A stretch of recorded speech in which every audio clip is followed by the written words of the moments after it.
Meus irmãos e minhas irmãs, vos saúdo com a paz do Senhor. Sou o professor Gisel Costa e este é o seu canal EBD em Ação. Um canal feito especialmente para você, professor, professora, alunos e alunas, a todos os amantes da Escola Bíblica Dominical. O objetivo do canal é te auxiliar, te ajudar, te nortear, trazer subsídios para que você agregue ao seu plano de aula, ao seu plano de ensino da Escola Dominical e dê aquela aula abençoada, aquela aula profícua, com riquezas de detalhes, para que os seus alunos a cada domingo sintam-se com o desejo de aprender mais da palavra de Deus. A aprendizagem, o ensino eficiente provoca uma aprendizagem eficiente. Então é necessário que os professores e as professoras se tornem eficientes na arte de ensinar, para que os alunos sejam tocados pelo ensino e assim eles aprendam a viver e pôr em prática aquilo que aprenderam.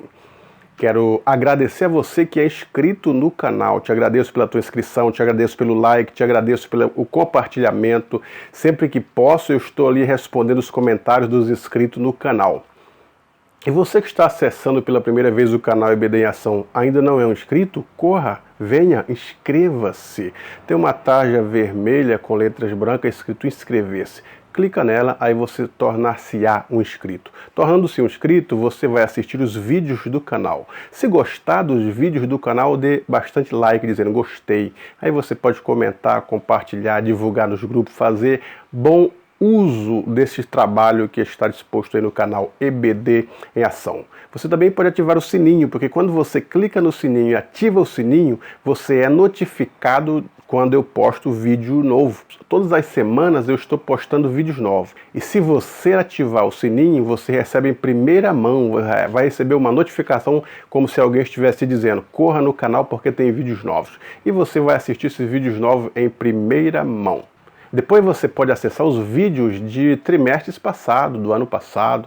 Eles estão em playlists, as pastas chamadas playlist, que estão ali o trimestre inteiro. Você acessa, baixa, compartilha, divulga, assista. Faça um bom uso desse trabalho que é especialmente para os amantes da Escola Bíblica Dominical. A lição de hoje é a lição de número 3 do quarto trimestre, o último trimestre de 2019. A lição de número 3 está datada do dia 20 de outubro de 2019 com o tema A Chamada Profética de Samuel. E o texto áureo está em 1 Samuel 3:10. Então veio o Senhor e ali esteve e chamou como das outras vezes, Samuel, Samuel. E disse Samuel, fala porque o teu servo ouve. A verdade prática, a verdadeira chamada divina capacita o crente fiel a ser um porta-voz autêntico da palavra de Deus. Na introdução fala sobre a chamada profética de Samuel. E a chamada profética, ela não está embasada em adivinhações. O profeta, ele não é um adivinhador. Ele não é alguém que vai adivinhar o futuro ou vai adivinhar daqui a pouco um acontecimento e vai chegar para alguém e dizer o que estará acontecendo, como certos adivinhos já fizeram isso. Certos falsos profetas, através de adivinhações, de pressuposições, de cálculo, puderam acertar as suas predições. Mas a chamada profética não está embasada nesse pressuposto de adivinhações. A chamada profética, ela é simplesmente anunciar a totalidade da mensagem divina. O profeta, ele recebe de Deus uma mensagem e ele vai entrega aquela mensagem da parte de Deus. E com certeza aquela mensagem que ele recebeu, ela cumprir-se-á. Agora, se a mensagem for condicional, aí acontece que ela pode não cumprir, porque depende da condição do ouvinte que recebe a mensagem. Um exemplo disso é Jonas. Deus disse, vai e profetiza contra a cidade de Nínive. Ainda 40 dias e a cidade de Nínive será destruída. O profeta foi. Essa profecia era condicional. Se eles não ouvissem a mensagem, não aceitassem a correção e nem pôssem em prática o arrependimento, a cidade seria destruída. Agora, se eles se arrependessem, o Senhor se arrependeria do mal que iria trazer para aquela cidade. Isto era uma profecia condicional. Estava condicionada ao arrependimento, estava condicionada ao coração, à forma que eles receberiam a mensagem do profeta Jonas. E foi assim que aconteceu. Quando Jonas profetizou, Eles se arrependeram, jejuaram, buscaram a súplica de Deus e as misericórdias de Deus vieram sobre eles. E Deus suspendeu o juízo sobre a destruição da cidade de Nínive. E Jonas não entendeu isso, mas isto era uma mensagem condicional. Então existem as profecias condicionais, as mensagens de Deus através dos profetas, que dependem de uma condição do ouvinte e do arrependimento de tal ouvinte. Agora, existem as mensagens incondicionais. Elas deveriam acontecer. Sempre nós vemos no Novo Testamento, principalmente as profecias ditas a respeito de Jesus, mais de 300 profecias ditas no Antigo Testamento, 400 anos, 500 anos, 700 anos antes de Cristo, e quando chegou a época de Cristo, essas mensagens foram cumpridas neles, sempre nós lemos no Novo Testamento. Isso aconteceu para que se cumprisse o que foi dito pelo profeta tal. Quer dizer, era uma profecia incondicional. Ela iria acontecer de qualquer forma. Então, em primeiro momento é isto, diferenciar o profeta de um adivinho. O profeta que simplesmente prediz alguma coisa e, dependendo da ocasião, possa acontecer. E o profeta de Deus, que recebe a mensagem de Deus. E as mensagens podem ser condicional ou incondicional.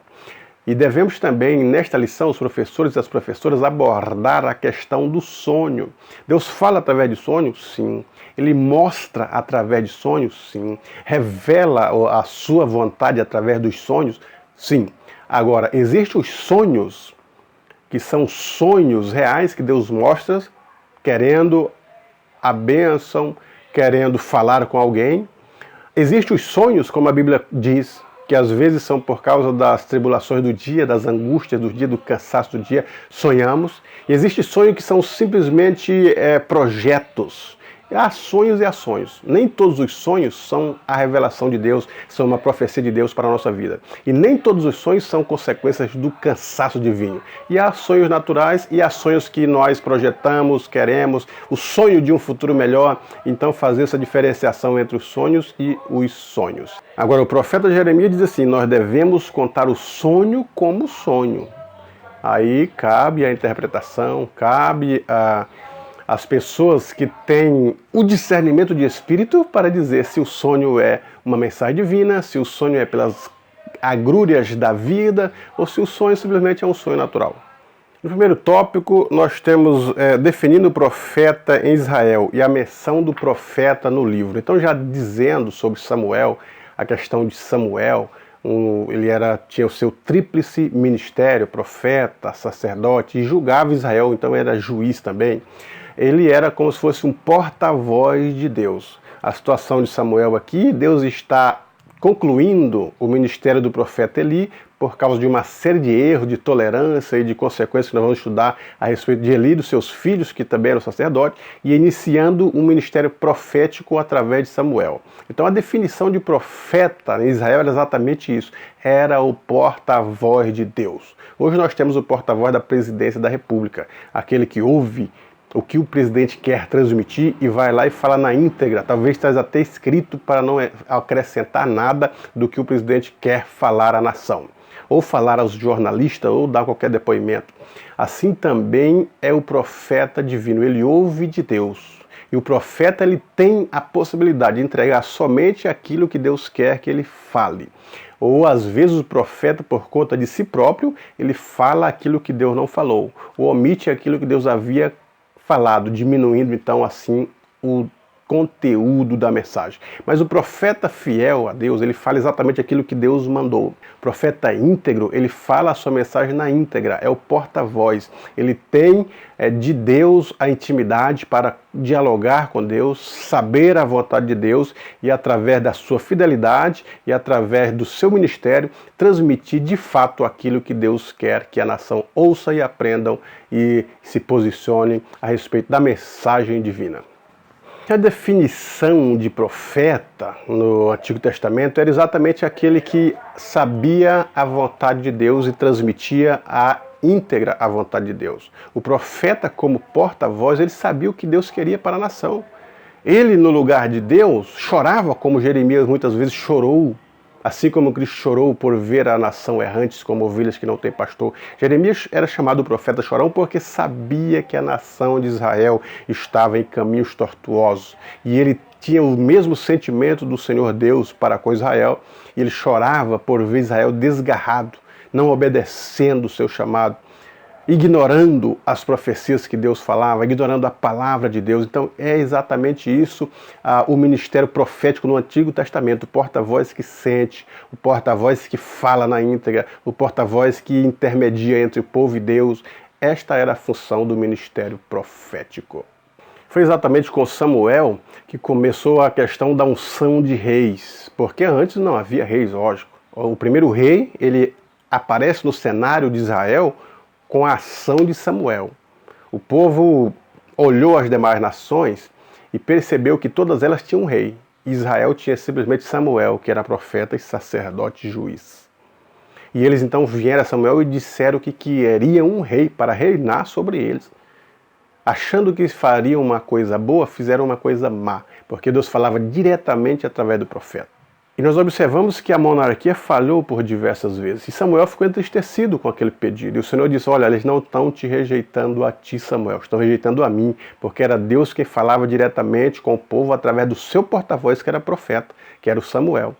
E agora eles teriam a administração do monarca, do rei. E Deus falaria indiretamente. O profeta agora se dirigiria ao rei, não ao povo. O profeta falaria ao rei se quando ele falhasse, ou norteando os caminhos dele através da lei do Senhor. Então agora tinha um intermediário. E isso não foi bom para a nação de Israel. Então os reis começaram a ser ungidos a partir de Samuel. E Samuel é quem começou a orientar os que tinham desejo de ser profeta em Israel. Foi através de Samuel que eles aprenderam como seriam este ministério, como seria o comportamento, quais as necessidades, quais os requerimentos que Deus faria para que este profeta fosse um profeta usado por Deus.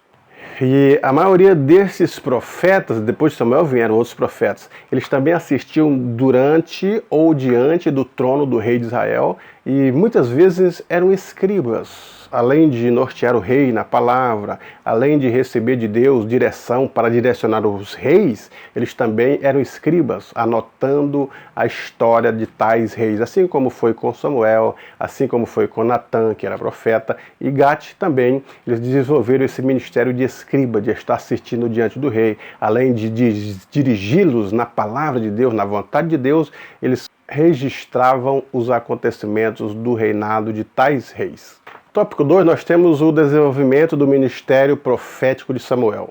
Aí nós observamos que Samuel não se corrompeu, por mais que ele cresceu ali junto com Eli e com os sacerdotes Ofni e Finéia, vendo as suas práticas, isto não levou Samuel a se corromper como eles se corromperam. Eles não foram exemplos para Samuel. Nós observamos a integridade do menino, o chamado do menino.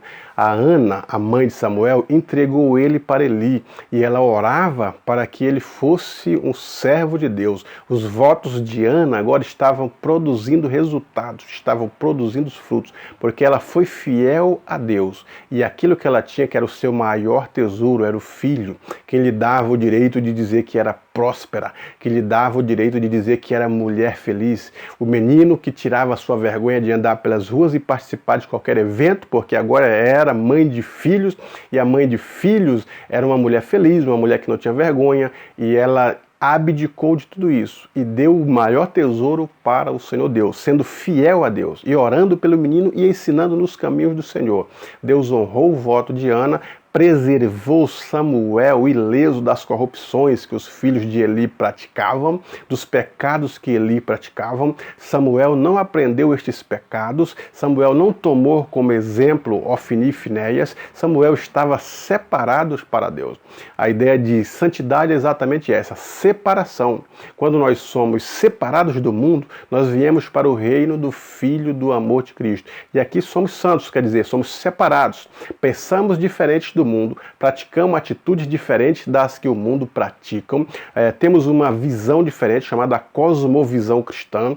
O mundo tem uma visão de família, uma visão de autoridade, a visão divina, uma visão de tudo diferenciada da visão daqueles que são separados, porque a nossa visão é através da fé, a nossa visão, a nossa lente é através da palavra de Deus. E assim foi que Samuel se preservou no meio daquele antro de pecado, se tornando um sacerdote íntegro, uma pessoa íntegra, uma pessoa profética que falava exatamente aquilo que Deus o orientava, sem tirar e sem pôr nada nas palavras que Deus havia lhe ordenado. E Deus preserva o ministério profético de Samuel como um dos maiores profetas que Israel já teve. A formação profética de Samuel foi aos pés do sacerdote Eli. Eli tinha uma larga experiência no ministério profético, uma experiência com Deus, uma experiência com a ação de Deus em Israel, com os milagres, com a lei. E Samuel recebeu de Eli essas orientações. Ele enxergava Eli uma pessoa íntegra. A Bíblia não fala que Eli cometia os pecados que os tais filhos cometiam, mas nós vamos ver na próxima lição que o pecado de Eli foi o pecado de omissão. Os filhos dele pecavam e ele não tinha autoridade para repreender os filhos e trazer para a palavra de Deus. Este foi o pecado de Eli, mas todavia a Bíblia não mostra pecados em Eli.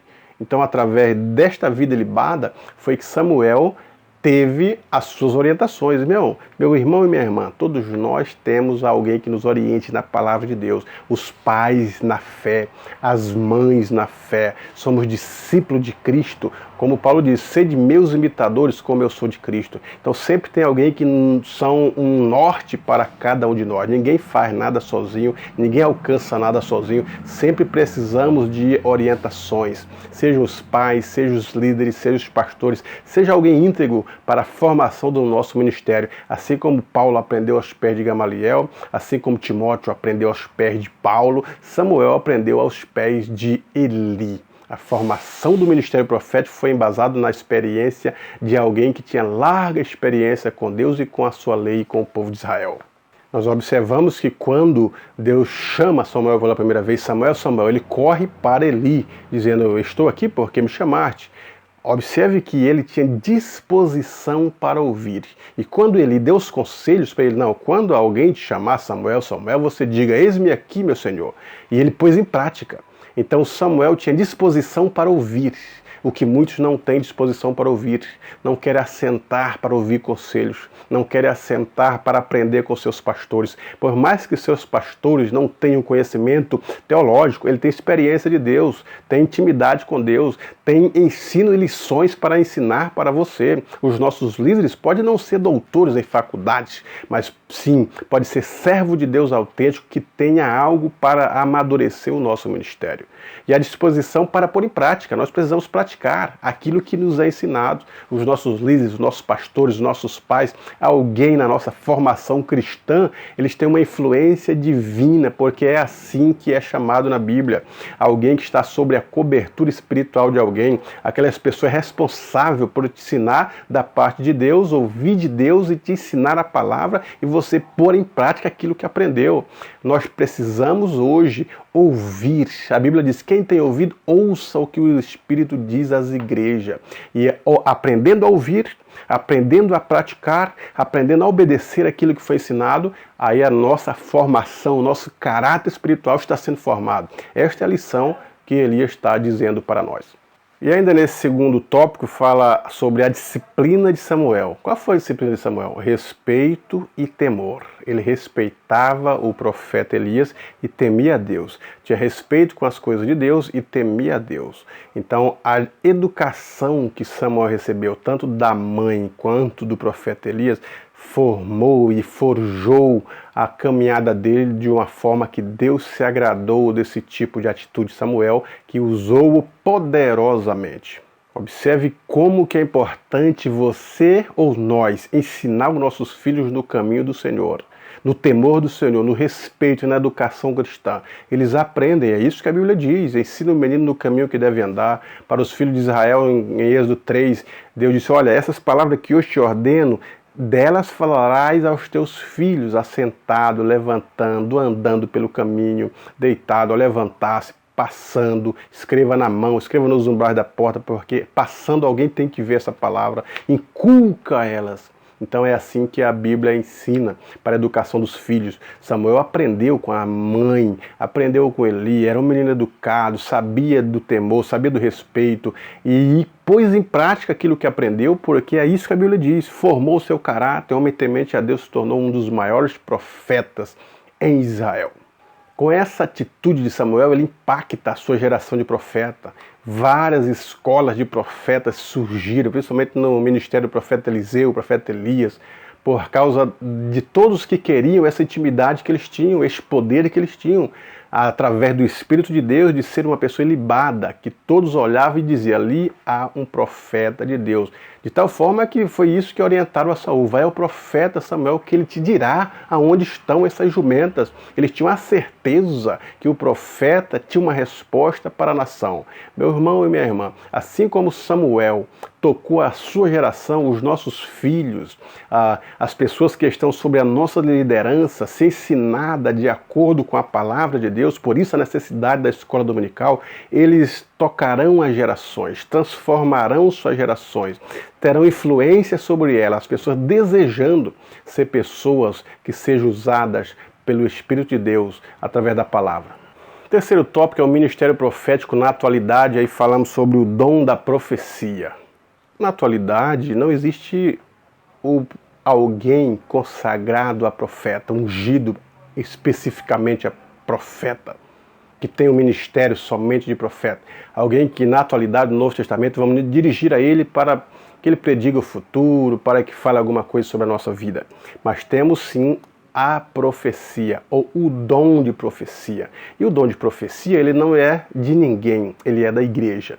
Deus pode usar em profecia quem ele quiser, por uma ou mais vezes, ou simplesmente por uma vez nunca mais fazer uso desta pessoa e usar os demais. E a profecia, na atualidade, como diz Paulo, ela é tríplice, é exortar, consolar e edificar. Consola a igreja através dos prejuízos, através dos sofrimentos, através das consequências, dá um consolo do Espírito, porque é isso que Cristo disse, eu vou, mas enviarei outro Consolador. E nós somos consolados e temos esperança através das profecias, ou somos exortados, ensinados na palavra, e somos edificados para que cresçamos. É este o tríplice ministério da profecia, do dom de profecia na atualidade. Não temos mais o ministério profético, alguém que você pode dizer, não, você quer saber do seu futuro? Vá até a casa daquele tal profeta no século XXI, que ele vai te dizer o que deves fazer. A nossa orientação é através do Espírito de Deus, com a palavra embanhada na mão, para falar às pessoas e elas serem norteadas pelo Espírito de Deus. Então, o ministério profético no Novo Testamento desta forma. Observe que Ágabo foi usado para dizer de uma fome que viria sobre Jerusalém. E a igreja, então, percebendo que era Deus que falava através de Ágabo, se reuniu para ajudar Jerusalém com os seus víveres e ajudaram com recursos para que a igreja de Jerusalém não sofresse com aquela profecia que haveria de acontecer e aconteceu de fato. Ágabo foi usado para falar de Paulo, do final das consequências da vida de Paulo, e aconteceu exatamente como ele disse. Então, o ministério profético é sobre dessa forma no Novo Testamento, é através do dom de profecia. Não alguém que vai para a escola de profeta, se outorga profeta, recebe como o ministério como no Antigo Testamento, e ele é exclusivo da profecia. Mas a profecia hoje é da igreja, todos podem ser usados, se buscarem o dom de profecia. A Bíblia até aconselha, buscar com zelo os melhores dons. Então, se alguém buscar, e Deus vai dar para fazer uso na igreja para edificação, consolação e exortação da própria igreja de Cristo. Agora, na atualidade, as pessoas que fazem uso do dom de profecia, a Bíblia nos recomenda, julgai se os espíritos são de Deus, julgai segundo a reta justiça, isto é, nós precisamos conhecer a palavra para saber se esta profecia está condizendo com a palavra. A profecia da atualidade, o dom de profecia, eles não podem contrariar ou contradizer a Bíblia. tem que ser de acordo com a Bíblia, porque o Espírito de Deus é o autor da Bíblia, e o Espírito de Deus é quem fala na boca do profeta, o que revela ao profeta. Se for profecia extravagante, extra-bíblica, que contraria, ela deve ser repreendida. E nós devemos ter o cuidado para ter o dom de discernir o Espírito, o dom de discernir os espíritos, porque o profeta pode falar usado por Deus, ou o profeta pode falar influenciado pelo espírito maligno, como alguém profetizou para Paulo: estes são os homens de Deus, e Paulo diz: sai dela, espírito imundo. E o espírito saiu e ela parou de profetizar. Ou o profeta pode falar influenciado pelo seu próprio espírito, seu próprio pensamento, suas próprias pressuposições. Aí é que entra a questão da palavra e a questão de discernir o Espírito. Da onde é proveniente essa revelação, essa visão, esta profecia? Do Espírito de Deus, do Espírito do homem ou do Espírito maligno? Então o cristão deve ter como regra de fé e de prática a sua Bíblia, a verdade, porque nada podemos contra a verdade se não for pela verdade. Tudo à luz da Bíblia Sagrada. Na atualidade nós precisamos sim falar. Sem profecia o povo se corrompe. A maior profecia é a palavra de Deus, aquele profeta que pega a Bíblia, a estuda, recebe de Deus uma mensagem e exorta, ensina, edifica a igreja através de um texto bíblico. Este é o maior profeta, a maior profecia é a Bíblia. E nós devemos fazer uso dela, em vez de ir atrás de escolas de profeta, de pessoas que supostamente têm o dom de profecia. Às vezes as pessoas até têm o dom de profecia, Deus até usou em diversos momentos, mas as pessoas ou a igreja que rejeita a palavra, os cultos e as escolas e a aprendizagem da palavra, vão endeusar esta pessoa, vão cercá-la em busca de ouvir mensagens para a sua vida e vão falar delas como se fosse o ministério profético da atualidade. Com muito cuidado. E as pessoas que fazem uso do dom de profecia também muito cuidado para não ser idolatrada ou auto-idolatrada pelas pessoas que querem o sobrenatural de Deus na sua vida, porque aquilo que é da transcendência chama muita atenção, aquilo que é da parte divina chama a atenção das pessoas, porque o ser humano é composto da parte material, do espírito e da alma. Então aquilo que é sobrenatural chama a atenção das pessoas, porque nós temos conhecimento desse sobrenatural por termos a alma e o espírito. E sabendo disso, muitas pessoas se aproveitam da fé dos irmãos, da confiança dos irmãos para enganá-las. Cuidado, porque a Bíblia nos adverte sobre as falsas profecias, sobre os falsos profetas. Nos últimos dias, muitos surgiriam dizendo que era o Cristo, muitos falsos profetas, muitas falsas profecias. E nós devemos estar arraigados na palavra, esperando a palavra, orientados pela palavra e tendo discernimento através da palavra de Deus. Portanto, professor e professora, que você tenha uma boa aula, que seus alunos aprendam com estas lições e que o Espírito de Deus possa falar melhor ao seu coração e que a sua aula seja abençoada, seus alunos sejam tocados pela mensagem e eles sejam abençoados cada dia mais e mais através das escolas bíblicas dominical. Deus em Cristo te abençoe.